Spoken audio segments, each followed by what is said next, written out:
Hello, my name is Bianco. In this video we will have a look at a tresittu tz99 pistol. I made about 10 years ago by now a video about such a pistol. It's not the same that we have here. That one unfortunately is gone, but this example here is in a better condition, and it came with 2 magazines but without the box, and I had good luck and found the box and the owner's manual online for a very good price. So it was time to make an update video about that firearm from South Africa. Unfortunately, there is not much known exactly about the history and how it did happen and all that, but I'm gonna go in some details as best as I can on what I know by now since I did research it. And we're also gonna have a look at the gun. Of course, it's quite likely gonna be a 2-part video. And first I want to say, if you or your relatives did work by tresittu company in South Africa back then, I would love to hear from you about more details. There isn't much known, unfortunately, and if we're not gonna keep it up right now, then pretty much all will be lost. And if you want to contact me, please use the swissbianco.com website. There is the contact form. So what we have is basically a license made version of tz99 Serbian Zastava design that was made back then. We had a different situation on the world back then. South Africa was in the apartheid, so they had embargo on importing firearms and other goods, so they had to manufacture their own firearms, and this one here is an example of it, and also a good example about the struggle. So as best as I see, those firearms were actually not manufactured in South Africa, but were delivered from the mentioned Zastava company in Serbia, ex-Yugoslavia, to the tresittu factory in parts. So the parts were manufactured in Serbia and then shipped over there.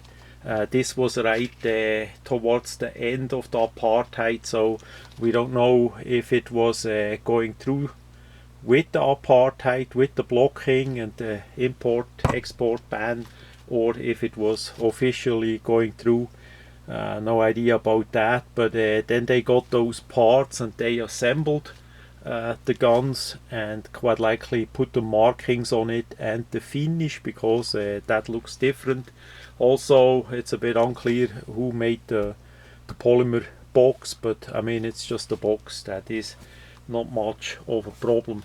So as we quick go a bit first in the history, that was early 1990, the time frame that we talk about, because mid 1990 the tresittu company did go out of business. The business model did collapse. They had basically the end of apartheid, and then the firearms that everybody wanted in South Africa, from the major brands like Colt, Smith & Wesson, Ruger and XLs worldwide, Beretta, etc., Sig Sauer, could import to South Africa since the apartheid was gone, and then there was not that much of a vacuum anymore, so there was no need to have made in South Africa firearms anymore, and the company did go out of business, unfortunately. So mid 2000, the year 2000, about 1000 pistols both in 40 and 9mm. This is a 9mm. I never saw a 40 Smith & Wesson version. Were imported to USA, different importers, and so that's why we actually get them. That was quite likely one of the bigger batches that was manufactured, and the Tresittu company did actually manufacture firearms themselves, not only assembly and the engraving, the marking and the finish, like with these ones here. They made the BXP, that was a semi-automatic and fully automatic machine gun back then in South Africa. They had two versions, and the history of that is also a bit complex because it did go through different manufacturing companies, and as best as I see, the Tresittu company did manufacture the semi-automatic version, the civilian version, because that was their goal, to manufacture firearms for the civilian population in South Africa back then. And of course, if the police or the military wanted that, or prison guards or such people, that would be possible too. So that was basically a semi-automatic version of a submachine gun design in 9mm Parabellum, and they added or tried to add a polymer 30 round magazine. We have to see, back then the Steyr AG did already use such magazines since 1977, so quite likely they got the idea a bit there, but since it did not work out. It did not work out because it was not metal reinforced, and the plastic was then too thin, as it was basically a Walter MPK MPL magazine body that they tried to make in plastic, in polymer, and that did not work out. So that was their take, and then of course mid 1990, as they did go out of business, that BXP pistol did move on. I mean, submachine gun, semi-automatic, both versions did get sold as a packaging and to the next company that did manufactures. But by then, as I said, the business model did pretty much fold for all companies manufacturing firearms in South Africa. Only for the military, for the really hard stuff, that did keep up to the day. So that's a short story, and I wanna quick read something a bit from paper, because if we don't have that on the video, it's gonna be gone, and I don't wanna put that all in the description. So the name Tresittu is derived from tres, Spanish 3, and in situ, English derived from Latin, in the appropriate position. This can loosely construct as 3 in the right place, and refers to Johann Visser, Dirk Visser and Chris van Zyl. All three of them were directors of Tresittu. So those were basically the company founders, how it looks. I would like to hear from you as well, and if you have relatives as well, so we get a bit more information.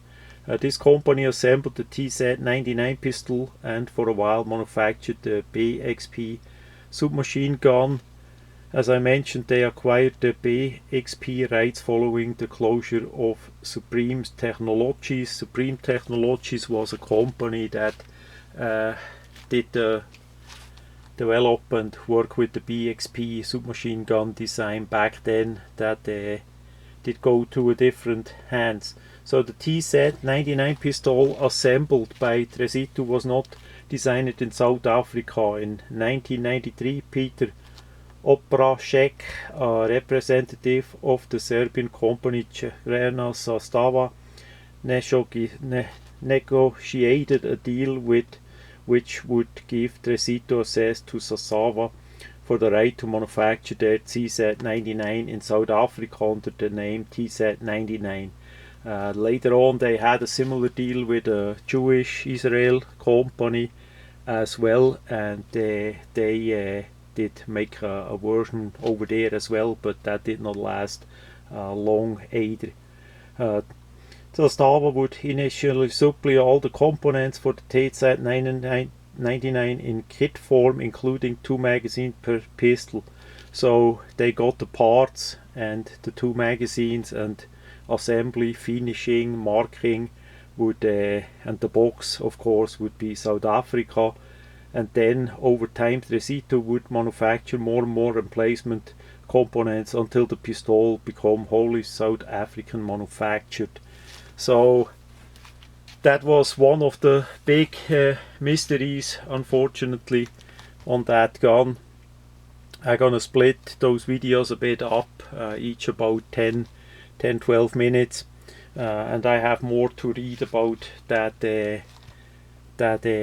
design, but at least now we get some more details. So stay tuned for part number 2.